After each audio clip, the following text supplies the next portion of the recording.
Sometimes when you see also other people's sibling quarreling, then oh, how nice, no sibling.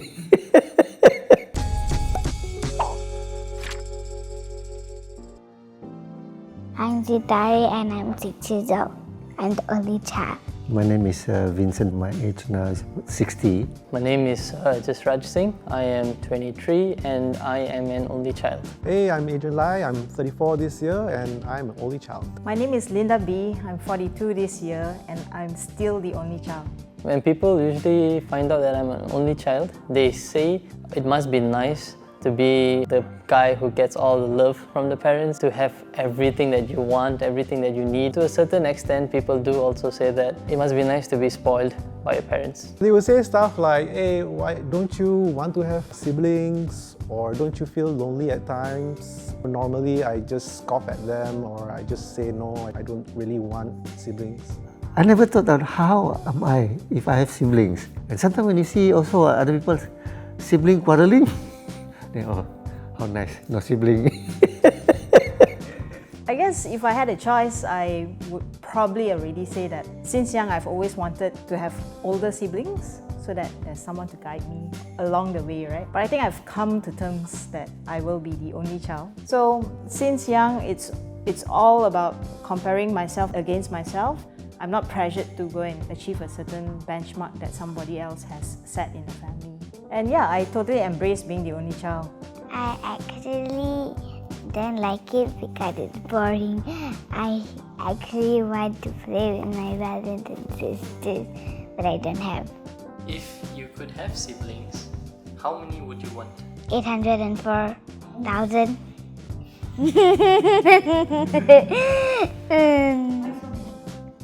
I like sisters. I like to make friends.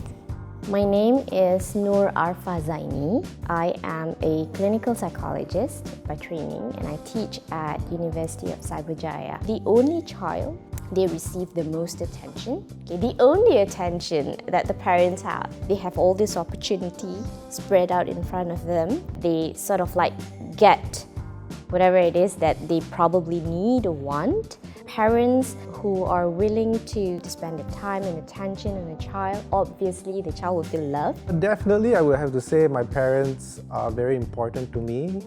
They really showed me how to act as a person because I did not have, say, an older sibling to look up to. They want the best, especially like my late father at the time also. He gave me the best, whatever that he can give, even up to certain things like maybe he can afford. He find his means to give it to me. I've always had all of the love and the attention from my parents as well as even from my extended family, my grandparents, my aunt. They care for me all along since I was young. How would you feel about mommy and papa loving your brother and sister? Jealous. Jealous? Mm-hmm. How would you know that mommy and papa loves you as well? I would ask them, like, Mommy, do you love me too? Yeah. And then I'll be like, are you sure? This only child syndrome has very little research done on it. They believe that individuals who are the only child has a certain trait, mostly negative traits. They could be demanding, selfish, spoiled, wanting to be alone. It doesn't necessarily mean that they won't know how to make friends. Personally, I really enjoy the peace and quiet and just not having to interact with people. If I could, avoid it. But once I went to college and started working, I realized that you can't go through life not interacting with people and building relationships, which I think is very important. My life as a child, I mix around with all my cousins, my uncles. So I'm not lonely. Only when I grow up, like when the times when you have your own life crisis, that's the time you feel that how nice if I have sibling, then I have somebody to talk to. You really can't share that much information or personal stuff to your parents to a certain extent. Like, yes, you can communicate with your parents and let them know about what's going on in your life, but I think that stops once you touch adult life. When there are real issues, hard issues, difficult issues, life-threatening issues. That's when, being the only child, you sort of feel that whole responsibility lies on you. Because when you have siblings, for example, you have someone that you can rely on, you can distribute your tasks, your agendas, even just your personal life events that you can share around with. But then for an only child, you would actually eventually just depend on yourself. In times of doubt, in times of desperation, I would actually reach out to multiple pockets of friends so that I could leverage on their different lens in their worldview. So they've always been my pillar of strength, I would say. I love my friends the same like my family.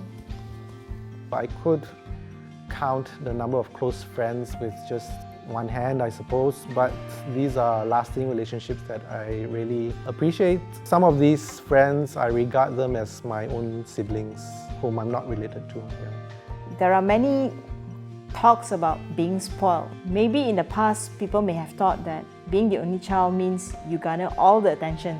You get everything from your parents. I think that's a generalization because I believe that there are a lot more that influence a child's development rather than just them being the only child or not. So for me, there's no such thing as only child syndrome because there are other things that influence how a person grows up. The parenting style and strategies itself, the environment that the child grows up in, the people that the child has around him, the other life circumstances that we have as an individual, and that all influence how a person develops. Thank you for watching this video. If you like this video, like, share and subscribe to Mashable Southeast Asia and stay tuned for more videos.